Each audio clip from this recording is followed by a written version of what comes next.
जय जगन्नाथ बंधु माने आज मु हांडी पनीर करी दम हांडी पनीर देखु मु गोटे छोट हांडी नहीं से 50 ml मु सनफ्लावर ऑयल नहीं गली ऑयलटा मोर गरम हो गलानी से डालचीन बड़ अलीच छोट अलीच लवंग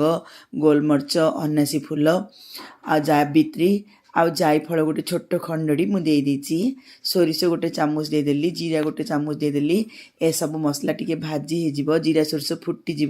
से पर्यंत आम अपेक्षा करवा ए हिंगु भी गोटे अधा चामच दे हिंगुर टेस्ट ए बहुत बढ़िया लगे देखो ए सब फुटीगला मुझे किसी मेरसिंगा पत्र भी देदेली मेरसिंगा पत्रटा भी गोटे मिनट भाजी हो जाओ एटा पूरा सिंपल भाव में करी बहुत बढ़िया लगे देखु मो रसुण छेचा गोटे अधा चामच आधा छेचा गोटे अधा चामच देदेली तापरे मो 2टा पियाज छोट छोट कर रफली काटी देछि एथरे दे देबी हमर अदा रसुणटा टिके भाजी हो जाओ आम एका संगे सब दे देबा बढ़िया रे भाजी हो जिवो पियाज दे देली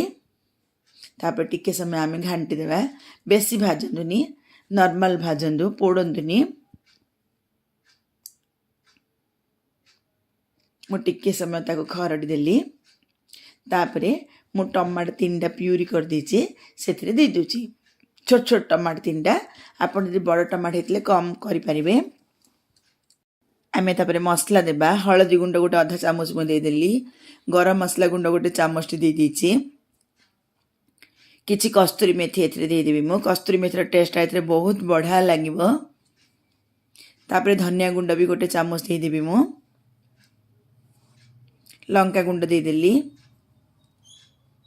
कस्तूरी मेथी धनिया गुंड भी दे देली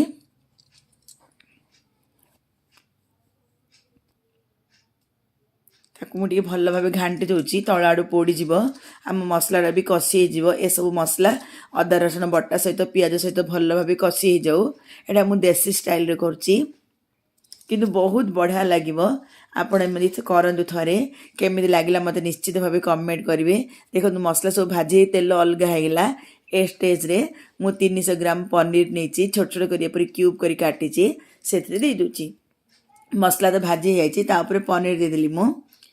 ताऊपरे मु गरम पानी दे दूची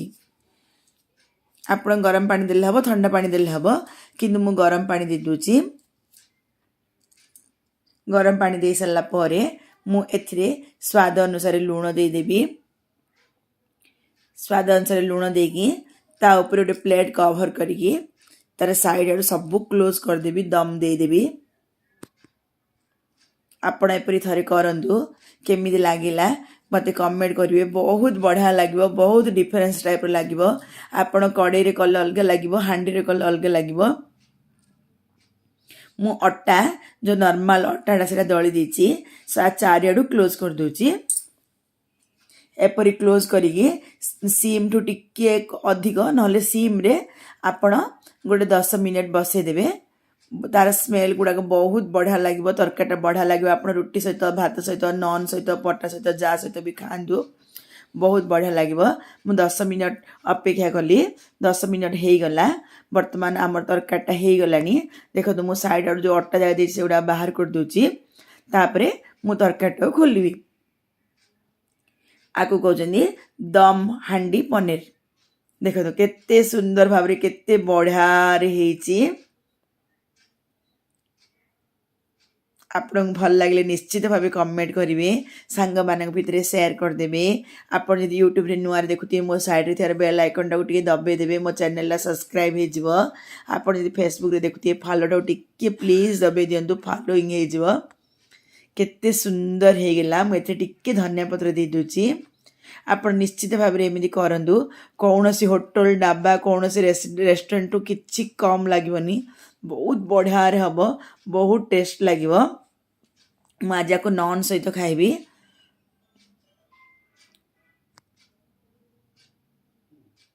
देखो मो प्लेट को बाहर कर देछि केते बढ़िया हिची आपण एपरी करंदु एंजॉय करंदु धन्यवाद।